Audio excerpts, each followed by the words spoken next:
دەستگای ئاسایش دەستگیرکردنی چوار قاچاقچی بازرگانیکردنی بە مرۆڤەوە ڕاگەیاند. لە سلێمانی نرخی بنزین 50 دینار بەرز بۆتەوە.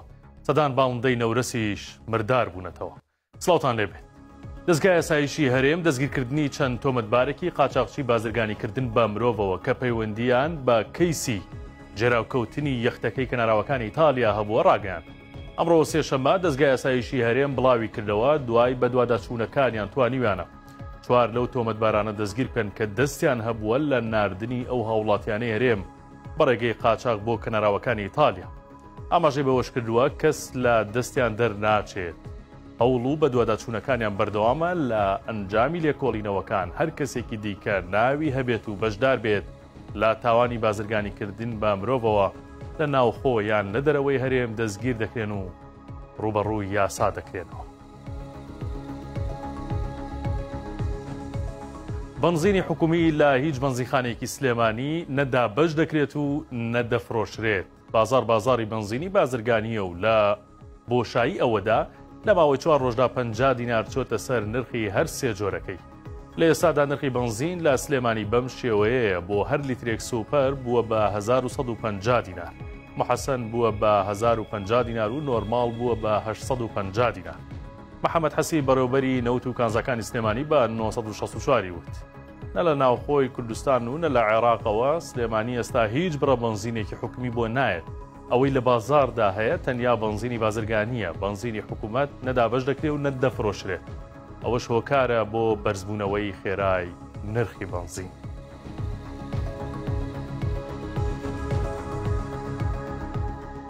دیسان مەرگی نەورەسەکان هاتەوە و بە سەدان باڵندەی نەورەس لە دوورگەیەکی بەنداوی مووسڵ مردار بوونەتەوە. تاوەکو ئێستا نازانرێت هۆکاری سەرەکی مرداربوونەوەی ئەو ژمارە زۆرەی باڵندەکان لەو ناوچەیە چییە و پزیشکی ڤێتێنەری دهۆک لە هەوڵی ئەوەدان بزانن هۆکارەکان چین. پامنێری 964 چۆتە بەنداوی مووسڵ و دیمەنی مرداربوونەوەی ئەو نەورەسانە و تەنانەت ئەو بێچوانشی لە هێلکەدان تۆمار کردووە. نمونەی بۆ ڤێتەنەریش هێناوەتەوە تاوەکو بە دوواداچوون بکەن. دکتۆر نیشتیمان عارف بەڕێوەبەری ڤێتەنەری دهۆک بە 964 وت لیژنەیەکی تایبەتیان پێکێناوە بۆ دۆزینەوەی هۆکاری مرداربوونەوەی ئەو ژمارە زۆرەی نەورەسەکان.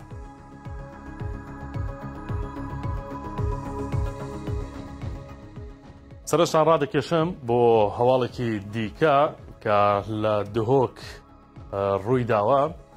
گەنجێک کوڕێک هەستاوە بە ئەشکەنجەدانێکی زۆری خوشکەکەی و دوای ئەشکەنجەدانەکەش هەستاوە بە سووتاندنی دواتر هەڵهاتووە ئەو گەنجە. دوای 4 کاتژمێر پۆلیسی دهۆک قسەی بۆ 964 کیلۆ دەڵێت لە ناحەی چەمانکێی سەر بە قەزای ناوەندی دهۆک دەستگیرمان کردووە گەنجەکە.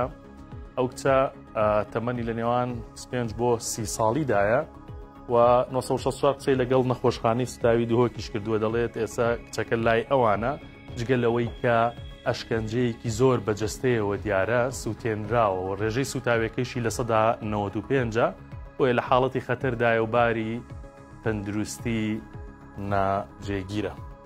هەواڵەکانم پێشکەشکردن شاد و بەختەوەر.